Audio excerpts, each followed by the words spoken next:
প্রিয় শিক্ষার্থীরা, তোমরা এখন দেখছো রিমিডিয়াল অনলাইন ক্লাস। আমি হালিম উদ্দিন।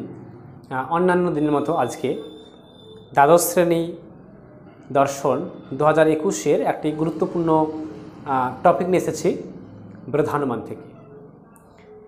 বৃদ্ধানুমানে যে সত্য মিথ্যা নির্ণয়, তোমরা জানো যে বৃদ্ধানুমান 4 প্রকার: বিপরীত বৃদ্ধানুমান, অধীন বিপরীত বৃদ্ধানুমান, বিরুদ্ধ বৃদ্ধানুমান আর অসম বৃদ্ধানুমান। এই 4টি বৃদ্ধানুমানেরই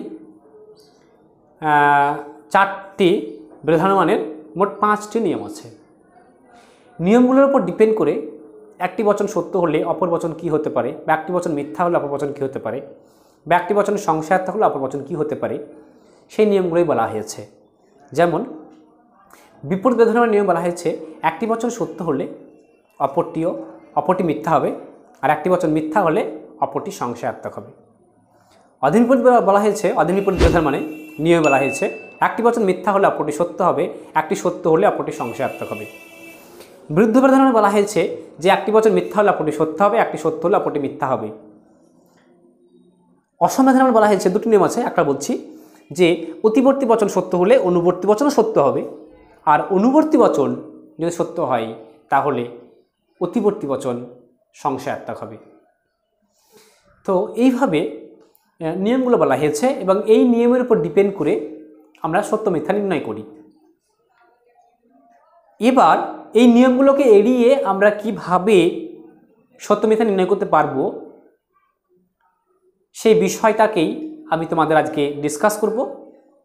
আর সবটাই তোমরা শেষ অবধি দেখবে যে নিয়মগুলোকে মুখস্থ না করেও কিভাবে আমরা খুব সহজে একটি বচন থেকে আর একটি বচনের সত্যতা ও মিথ্যাত্ব নির্ণয় করতে পারবো। তার জন্য একটা ট্রুথ টেবিল আমি তোমাদেরকে হোয়াইট বোর্ডে তোমাদের সঙ্গে প্র্যাকটিক্যালি শেয়ার করছি।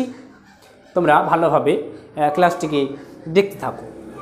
দেখো, আমি এখানে এ, ই, আই, ও 4টি বচন নিয়েছি। 4টি বচনের নিচে 4টি ঘর আছে, এদিকেও 4টি বচন 4টি ঘর আছে, অর্থাৎ বচনের নিচে 4টি রো এবং 4টি কলামস আছে। এবার এই অবধি তোমরা পারলে যে এ, ই, আই, ও করে 4টি ঘর করে দেবো, নিচে 4টি ঘর করব। করার পরে আমরা কিভাবে এই ছকটাকে ফিল আপ করবো, ফিল আপ করার পরে কিভাবে একটা বচনের সত্য মিথ্যা থেকে আর একটা বচনের সত্যতা মিথ্যতা নির্ণয় করতে পারবো, সেই বিষয়টাকে আমি তোমাদেরকে দেখাচ্ছি কিভাবে তোমরা করবে। প্রথমত একদম যে এ দেখছো, তোমরা ভালোভাবে আগে ছকটাকে দেখে নাও কেমনভাবে করছি, তারপরে নিজে নিজে প্র্যাকটিস করবে বাড়িতে খাতা কলম নিয়ে। তারপরে দেখবে নিজেই করতে পারছো এবং প্রত্যেকটা বৃদ্ধানুমানের যে সত্য মিথ্যা সম্পর্ক সেগুলো পারছো খুব সুন্দরভাবে। তো আমি এর নিচে টি লিখব, এর নিচে টি, একদম কোনাকুনি টি লিখতে চলে আসবো।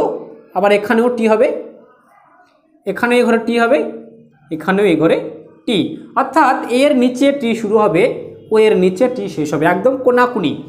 ভুল হলে কিন্তু এই ছকের ওপরে বা এই টেবিলের ওপরে নির্ভর করে যতটুকু লজিক করবে সমস্তটাই ভুল হবে। তাই ভালো করে শেখার চেষ্টা করবে। একদম এই কোনায় শুরু করে এই কোনাতে শেষ করব টিগুলো।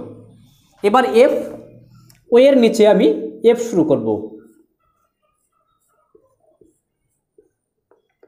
এবার একইভাবে আমি কোনায় কোনায় চলে আসবো। ও এর নিচে এফ শুরু হয়েছে, একদম কোনাকুনিভাবে এর নিচে এফ শেষ হলো। দেখো, এর পরেও আমার কাছে এখনো 8টা ঘর পড়ে রয়েছে।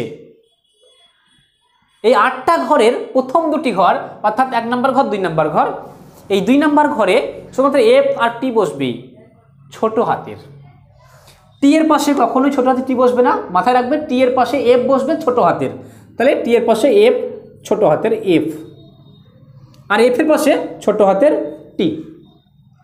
এবার এই যে টি আছে, এই টি এর পাশে ছোট হাতের এফ এবং এফ এর পাশে ছোট হাতের টি। তাহলে ওপরের 4টি ফিল আপ হয়েছে। এবার দেখো নিচে 4টি পড়ে রয়েছে, এখানে 2টি আর এখানে 2টি, মোট চারটি, এখনও নিচে দুটি ঘরের মধ্যে পড়ে আছে লাইনে। এগুলো কি হবে? এগুলো সবগুলোই ডি হবে, বড় হাতের ডি, এটাও ডি, এটাও একইভাবে, এটাও এটাও, এই চারটেই ডি। এবার আমি বলে নিই, টি ফর ট্রু অর্থাৎ সত্য, এফ ফর ফলস অর্থাৎ মিথ্যা, ডি ফর ডাউট অর্থাৎ সংশয়াত্মক বা অনিশ্চিত। আমরা সত্য মিথ্যা কীভাবে নির্ণয় করব? ধরো বলা হলো যে এ বচন যদি সত্য হয়, যখন সত্য বলা হবে কাকে বলছে আমি? এ বচন, আমার চোখটা যাবে এ, সত্য হয় বড় হাতের টি ধরবো। সত্যতা মিথ্যা তো যখন প্রথম ধরবো তখন কিন্তু আমি কখনোই ছোট হাতের অক্ষরটি ধরে পরেরটাকে মূল্যায়ন করব না, তাহলে কিন্তু ভুল হয়ে যাবে।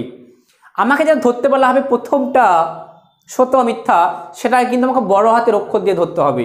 তাহলে আমি বললাম যে এ বচন যদি সত্য হয় তাহলে আমাকে ধরতে হবে এই বড় হাতের টিটাকে দিয়ে বললাম এ বচন সত্য হলে আই বচন কি হবে? দেখো এ বচন সত্য হয়, একইভাবে এই সারিতে চলে এসো, আয়ের ঘরে আয়ের বচন কি হবে? টি, অর্থাৎ সত্য হবে।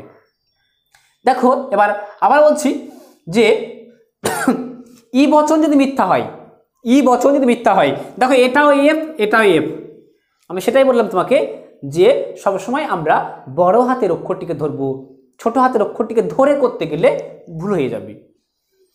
তো এবার তাহলে এটাও এফ এটা এফ, আমি যখন ধরবো যে এফ ই যখন মিথ্যা হবে তখন এটাকে বাদ দিয়ে আমাকে এটা ধরতে হবে, এই এফটাকে।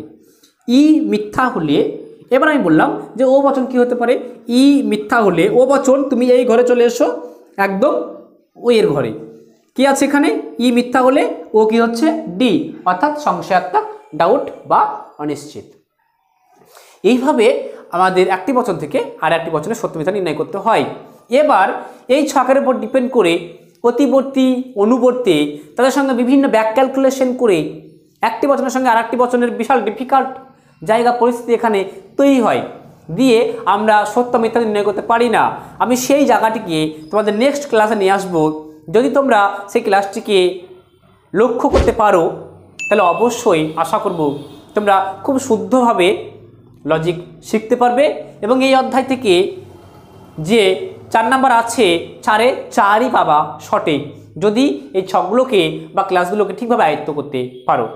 তো আমি আশা করব তোমরা সেই ক্লাসটির জন্য অপেক্ষা করবে আর এই ক্লাসটিকেও যথাসাধ্য আয়ত্ত করার চেষ্টা করবে। তাও প্রিয় শিক্ষার্থীরা, আজ এ পর্যন্তই, just wait for next class.